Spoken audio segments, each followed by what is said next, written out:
Okay, so that's what's happening, and then the minutia, the real time. Now let's go into what's happening with the overall trend. So the number of new listings that came on in November of 2025 was 618 new listings compared to 668. So the inventory was actually lower in November of this year than it was last year, which is not what we've been seeing in general for this year. It's actually down 7.5%. The inventory was. Number of sales was also down though. So the number of sales was 696. Now look at this, 796 sales compared to 618 listings. So that inventory got gobbled up. A lot of the excess inventory started getting gobbled up. But the number of sales were down 8.2% compared to November of last year. So the buyer activity was a little bit lower than it was November of last year, but there was a lot less inventory. Okay, so then we go into days on market. November of 2025 was 29 days on market versus November of 2024 was 22 days on market. So it's 7 days up, which fits into what we were just talking about when we were going over the contract trends. And then months of inventory is 3 months of inventory. And again, this is the absorption rate. So what this means is if we took the current level of inventory and no more new properties came on the market, but the buying activity stayed at its current level, how long would it take to sell out of inventory? We're at 3 months, which has been very consistent over the last several months.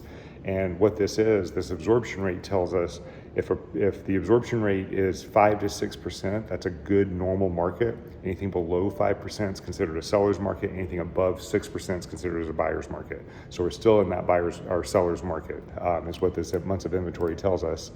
And then lastly, the median sales price, what happened there?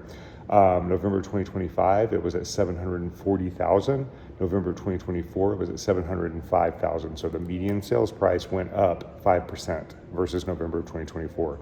So there's no evidence of market values coming down. There's no evidence of market prices coming down. And it's looking like we're still in a pretty strong seller's market, even though we are seeing properties sit. So we could be at the beginning of a potential shift into a buyer's market, but with the interest rates doing what they're doing, we're not really seeing or predicting that there's going to be any reduction in market value. But I do want to jump into what the median sales price is and how that works. Just as a real quick recap, I go over this every couple months. So the median sales price is a statistical analysis that is used to quote unquote determine property value, to see what the average property value is. But it's not the actual average, because average can be skewed if there's a $10 million property that sells in a market that typically has $500,000 properties. That's going to skew that value higher.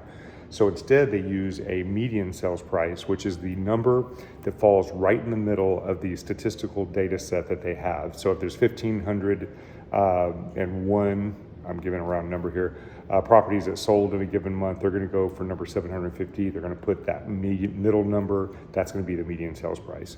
So I'm going to give you an example of how median sales price doesn't necessarily determine market value of a property. So month one, we had a small data set here, 3 million all the way down to 220,000. These were all the properties that sold. The middle number is 500,000. So the median sales price for month one is $500,000. If you go to month two, you can see every single one of these transactions is higher than month one, except for the one that falls right in the middle, which is the median sales price. That one comes in at $400,000. So if you're only looking at the median sales price and you're trying to use that to determine what your market values are, based on this information, the median sales price went down from $500,000 to $400,000. So that's going to tell you that market value, our property value, just dropped 20%. And that's what they're going to put in the media. They're going to say property values just dropped 20%. When the reality of the matter is everything else sold above that number. And so that the impression that they're giving is now you can get a $500,000 house for $400,000, and that's not the case. That's just where those numbers fell. So how does that translate into the real world? Well, let's say that when interest rates went up really, really high and they spiked so quickly, the median sales prices dropped a little bit, but that's only because buyers all of a sudden had to lower their search criteria down to a lower number. And so the median ended up being a lower number, but those houses were still selling at or above at an appreciated rate compared to what their market value was. It's just that the buying pool went down while the market adjusted. And the same thing can happen in the other direction. There could be a month where the sales are all expensive properties and that median sales price goes up 20%, but that doesn't necessarily mean that the market values went up 20%.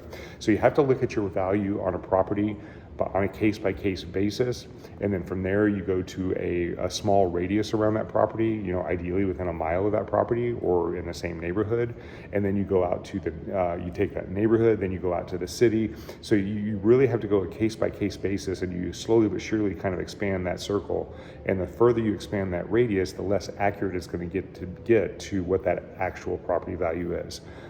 So just wanted to throw that out there so that you can kind of use the median sales price as a guide to what the market values are doing, but just realize that it's not the end all be all. It doesn't mean that that's what the individual property values are doing.